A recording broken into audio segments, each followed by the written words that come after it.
पुराने समय की बात है, जब विक्रम सिंह नाम के एक पराक्रमी राजा का शासन एक समृद्ध राज्य पर था। वह वीर, न्यायप्रिय और अपनी प्रजा से अत्यधिक प्रेम करने वाला शासक था। उनके राज्य में हर कोई सुखी था, परंतु राजा के हृदय में एक अधूरापन था। वह एक बहादुर योद्धा था, लेकिन प्रेम जैसा कोमल एहसास कभी उसके जीवन में नहीं आया था। राज्य के बड़े बड़े परिवारों से विवाह के प्रस्ताव आते रहे, परंतु विक्रम सिंह का मन किसी से भी नहीं जुड़ता। वह प्रेम को केवल एक औपचारिकता के रूप में नहीं, बल्कि आत्मा का गहरा संबंध मानता था। समय बीतता गया और होली का पावन पर्व आ पहुंचा। पूरे राज्य में रंगों का उत्साह उमड़ने लगा। राजा ने इस बार अपने महल के द्वार आम जनता के लिए खोल दिए ताकि सभी मिलकर रंगों का यह उत्सव मना सकें। पहली बार राजा ने अपने सिपाहियों और दरबारियों के बीच न रहकर अपनी प्रजा के साथ होली खेलने का निर्णय लिया। पूरे नगर में होली की धूम थी, ढोल नगाड़े बज रहे थे, हर तरफ रंग उड़ रहे थे, लोग मस्ती में झूम रहे थे। राजा ने भी आम लोगों के साथ घुल मिलकर त्योहार मनाने का प्रयास किया, लेकिन तभी अचानक उन पर एक हरे रंग की पिचकारी से रंग डाल दिया गया। विक्रम चौंक गए और जब उन्होंने मुड़कर देखा तो एक सुंदर युवती हंसते हुए खड़ी थी।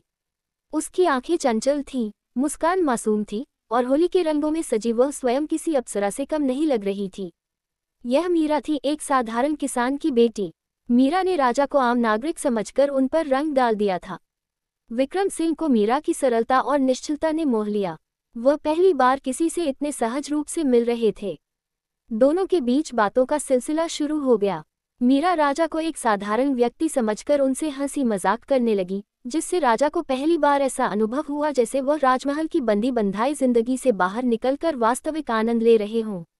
होली का दिन समाप्त हुआ, लेकिन राजा विक्रम सिंह का मन मीरा की हंसी, उसकी बातें और उसकी आंखों में खो गया। वह रात भर सो नहीं सके और बार बार मीरा के बारे में सोचते रहे। आखिर उन्होंने अपने गुप्तचरों को आदेश दिया कि वे मीरा के बारे में पता करें। कुछ ही समय में पता चला कि मीरा एक किसान की बेटी है, जो अपने माता पिता के साथ एक छोटे से गांव में रहती है। ये जानकर भी राजा का प्रेम कम नहीं हुआ, बल्कि वह और भी अधिक बढ़ गया। राजा ने साधारण वेशभूषा धारण की और अकेले ही गांव की ओर निकल पड़े। गांव में जाकर वे उसी कुएं के पास रुके, जहां मीरा रोज पानी भरने आती थी। कुछ ही देर में मीरा वहां आए और राजा को देखकर मुस्कुरा पड़ी। अरे, तुम फिर से यहाँ? मीरा ने हंसते हुए कहा। हाँ, सोचा कि तुमसे फिर मिलूं, राजा ने उत्तर दिया। धीरे धीरे उनकी मुलाकातें बढ़ने लगीं।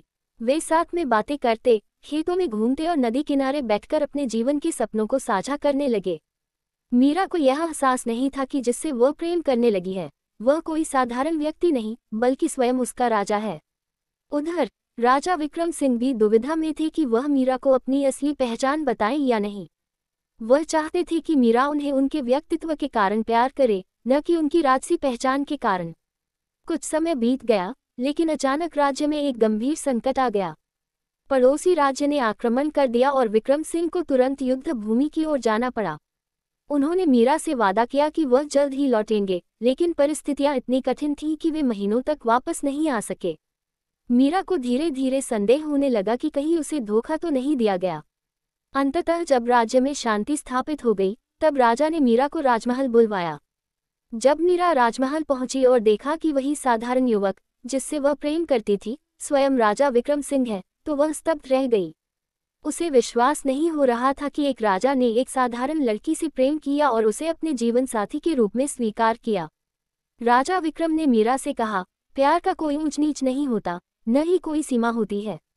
तुमने मुझे एक साधारण व्यक्ति के रूप में प्यार किया, यही तुम्हारी सबसे बड़ी खूबसूरती है। मीरा की आंखों में आंसू छलक आए। वह असमंजस में थी कि एक राजा से प्रेम करना सही होगा या नहीं। राजा विक्रम ने मीरा से कहा, अगर तुम चाहो तो मैं राजपाट छोड़ सकता हूँ, लेकिन तुम्हारे बिना नहीं रह सकता। ये सुनते ही मीरा की आंखों में प्रेम छलक उठा। उसने महसूस किया कि सच्चा प्रेम सामाजिक बंधनों से परे होता है। अंततः पूरे राज्य के सामने राजा विक्रम और मीरा का विवाह धूमधाम से संपन्न हुआ। यह विवाह न केवल प्रेम की विजय थी, बल्कि यह भी साबित करता था कि सच्चा प्रेम किसी भी बंधन से परे होता है। ये कहानी हमें सिखाती है कि प्रेम किसी भी ऊंच नीच को नहीं देखता, न ही ये किसी सीमा में बंधता है। जब दो दिल सच्चे भावनाओं से एक दूसरे की ओर आकर्षित होते हैं, तो कोई भी शक्ति उन्हें अलग नहीं कर सकती। सच्चा प्रेम वही है जो सामाजिक दीवारों को तोड़कर आत्मा से आत्मा को जोड़ता है।